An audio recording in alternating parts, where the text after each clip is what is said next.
دودھ پینے کا زمانہ۔ سب سے پہلے حضور صلی اللہ علیہ وسلم نے ابو لہب کی لونڈی حضرت ثویبہ کا دودھ پیا، پھر اپنی والدہ ماجدہ حضرت آمنہ کے دودھ سے سیراب ہوتے رہے، پھر حضرت حلیمہ سعدیہ کو اپنے ساتھ لے گئیں، اپنے قبیلے میں رکھ کر آپ کو دودھ پلاتی رہیں، انہی کے پاس آپ کے دودھ پینے کا زمانہ گزرا۔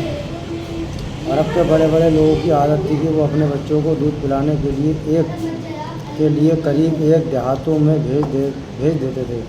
دیہات کی صاف ستھری آب و ہوا میں بچوں کی تندرستی اور جسمانی صحت بھی اچھی ہو جاتی تھی، اور وہ بہترین اور فصیح عربی زبان سیکھ جاتے تھے، کیونکہ شہر کی زبان باہر کے آدمیوں کے میل جول سے خالص اور فصیح و بلیغ زبان نہیں رہا کرتی تھی۔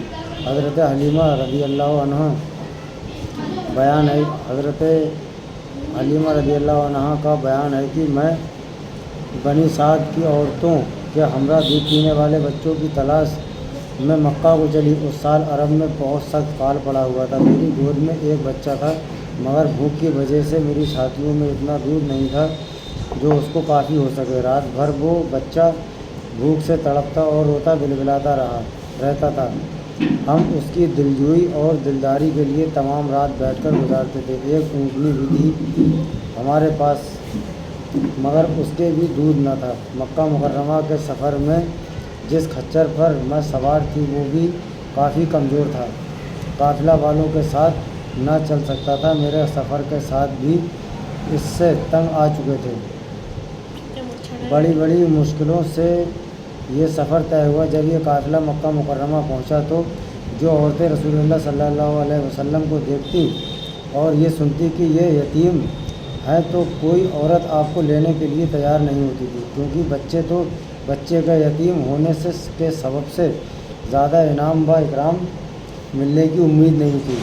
ادھر حضرت حلیمہ سعدیہ کی خدمت کا ستارہ ثریا سے زیادہ بلند اور چاند سے زیادہ روشن تھا۔ ان کے دودھ کی کمی ان کے لیے رحمت کی زیادتی کا سبب بن گئی، کیونکہ دودھ کو کم دیکھ کر کسی نے ان کو اپنا بچہ دینا گوارا نہ کیا۔ حضرت حلیمہ سعدیہ نے اپنے شوہر حارث بن ابو العجہ سے کہا کہ یہ تو اچھا معلوم نہیں ہوتا کہ میں خالی ہاتھ واپس چلوں، اس سے تو بہتر یہ ہے کہ میں اس یتیم کو ہی لے چلوں۔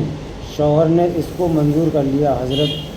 حضرت حلیمہ اس درِ یتیم کو لے آئیں، جس سے صرف حضرت حلیمہ اور حضرت آمنہ ہی کے گھر میں نہیں بلکہ پوری دنیا میں اجالا ہونے والا تھا۔ یہ خداوند قدوس کی فضل عظیم ہی تھا کہ حضرت حلیمہ کی سوئی ہوئی قسمت جاگ گئی۔ سرور کائنات صلی اللہ علیہ وسلم ان کی گود میں آ گئے۔ آپ نے اپنے خیمے میں لا کر جب دودھ پلانے بیٹھی تو بارش رحمت کی طرح برکات نبوت کا ظہور ہو گیا۔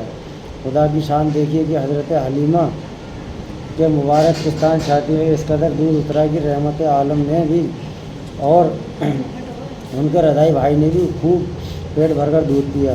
دونوں آرام سے سو گئے۔ ادھر اونٹنی کو دیکھا تو ان کے تھن دودھ سے بھر گئے تھے۔ حضرت حلیمہ کے شوہر نے دودھ دھوا اور میاں بیوی نے خوب سیر ہو کر دودھ پیا۔ دونوں شکم سیر ہو کر رات بھر سکھ اور چین کی نیند سوئے۔